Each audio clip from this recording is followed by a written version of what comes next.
Hello, hello. It is a dark episode for October the 6th, 2021. Which thing in my head do I want to talk about tonight?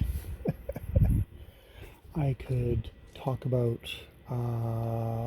watching a fellow booktuber video where he calls out a bunch of older channels that are under this, but that have been trucking along, but they're like good friends. And me going, oh God, I hope my name doesn't show up. And then, oh God, my name didn't show up. And that being as bad as it not as it indeed is showing up. Um, though actually, I think it's good that it didn't show up because I think I like my spot in BookTube, which is now the cipher, the shadow, the easily ignorable, the maybe he doesn't want to be acknowledged kind of presence. I think I'm okay with that. I'm just going to keep trucking along, keep on doing my videos, and yes, I think that's the way to go. So there's that. Um, there is my NaNoWriMo story, which actually I knew from the very start that it was going to take the turn it was going to take, but it's an odd turn. I don't want to talk about it specifically because it's kind of embarrassing what the turn is, but let's just say that there's a certain kink that I have that seems to come up in all my stories now, and it is a kink. But it comes up in all my stories. It seems to be whatever bit of my brain is just wanting to process this.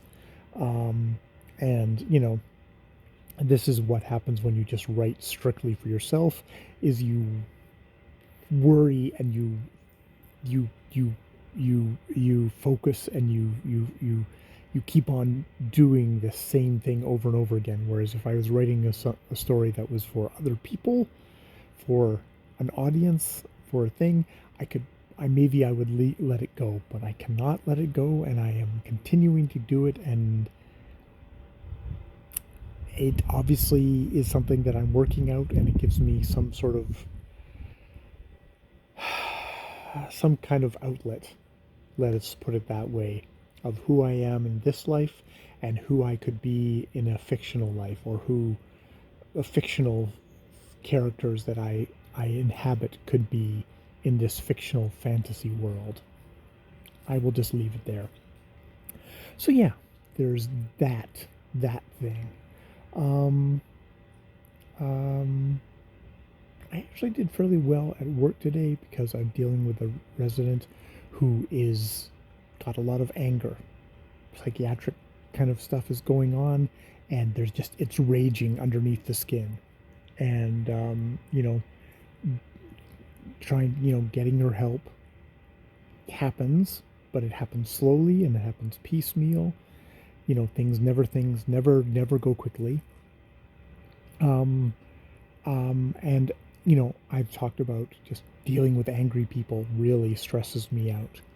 And even this young woman who we're just helping, it's a stressor. And I mean, I'm not saying that I've transcended it and I am now whatever, but I think this afternoon I was able to kind of let that go a little bit and just talk with her and just talk. I mean, it probably helped that she had some of that medication, and some of that medication probably kicked in as we were talking. But I was able to talk to her and kind of guide her, help her, help her decide. And she ended up sitting at the kitchen table and working on some coloring books, and that was good. And I don't think I cured anything. I mean, a lot of the stuff that you're an on the ground worker, it's just working with residents day to day, and some residents it's a more tenuous. You're just getting them through this day, then you're going to get them they're going to get through the next day, and then they're going to get through the next day. And I mean, to be honest, it's the great thing with it.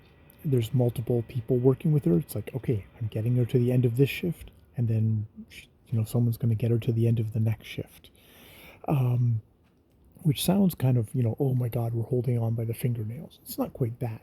We've been able to work with her for good number of years now. She's been in this particular home far, far longer than she's been anywhere else. She was ping-ponging around because individual people, um, she was just too much. She's too much. She just burned people out. Burned.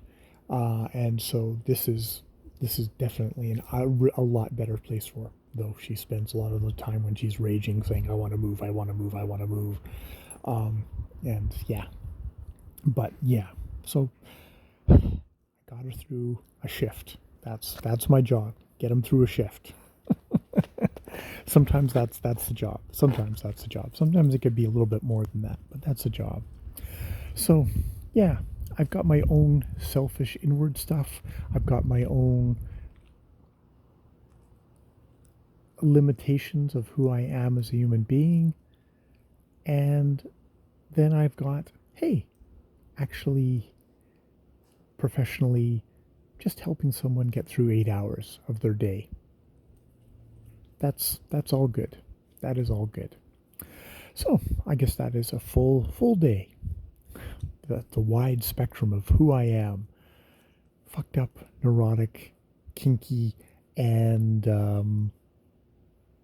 trying to do the best I can for other people too. And some ways maybe they can kind of balance out them. They can balance themselves out. And there's another hunk there of there's many other hunks there as well, which are rewarding and trying and beautiful and silly and pathetic. They're all there. They're all there. All right. I am at the moment being a doodle massage therapist with my doodle, who's jumped up on my lap and is getting her massage. I think we'll go inside and get into bed with Ja and take it easy. Yes, you too, Theo. You too. All right. More videos later.